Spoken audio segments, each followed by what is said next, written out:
So I'm kind of getting a little closer to this explanation of what homelessness looks like.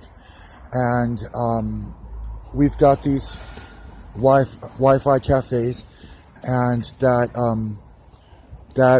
we're kind of like moving off. The weak side of our discussion is that we're moving off in this direction where we're not really hiding behind all this kind of things that are going on with computers, and we're not really pretending that we put ourselves into a movie about our own life. You know, when we I don't know, like deny Jesus Christ 3 times or however, I don't know what it is that people go through. As it's the homeless person out there on the sidewalk or whatever. In the old days, the homeless people used to be like at McDonald's. And then so the name of the song was like, "You Can Call Me Al," you know, by Paul Simon, because that's like, ooh, wait, "You Can Call Me Al" by Paul Simon with the homeless person at McDonald's. That makes a certain amount of sense. And so we had that. And what we have right now is like, I don't know what it would sound like, but it's that we're not really like going to be accepting Jesus Christ 3 times, like just because we're simultaneously like, we're not hiding from ourselves, and we're not hiding behind the computers, and we're not hiding behind this and that and all these things that we're not using for protection, or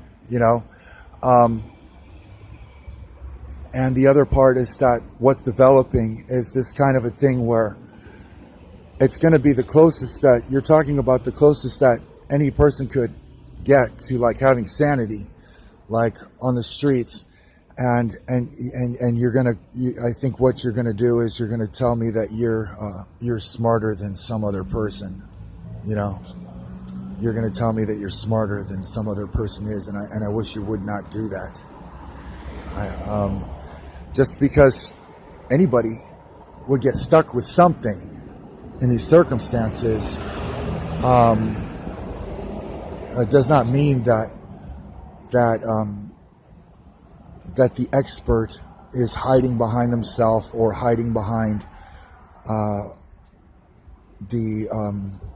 technology circumstances, some kind of a righteous person that was very put upon in the first place and shouldn't have to think about these things, and like, because that does not really relate with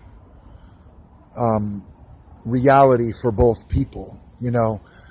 Now, if I'm walking down the street on Pico and Nell Freudenberger is driving down the street on Pico and she sees me on the sidewalk, guess what?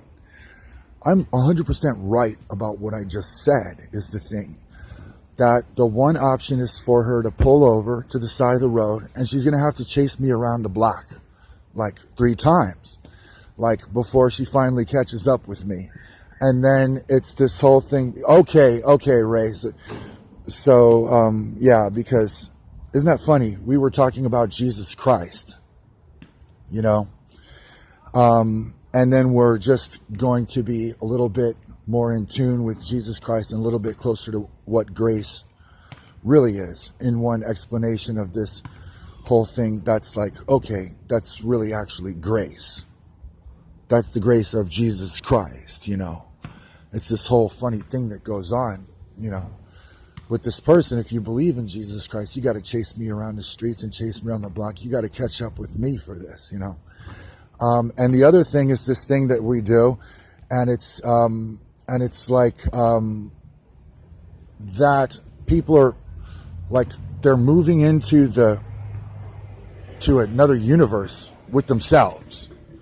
They're just moving on to another universe with themselves, and it's just that we might as well have the right explanation and not just be beating ourselves up with the wrong explanation. Because this thing about people moving on to their own universe in life. It's just, it doesn't have anything to do with anything that Jesus Christ is talking about with religion. So why would you need some kind of a confusing dynamics? Why would you need some kind of a confusing dynamics to illustrate what Jesus Christ has mentioned? You know, which is that actually, if you think about it, it's a certain sort of a definition of being graceful. It's a certain explanation of being graceful. And I'm right. Because that's the only phenomenon that you really could be talking about in that circumstance, is having this religious experience with Jesus Christ at being or becoming graceful.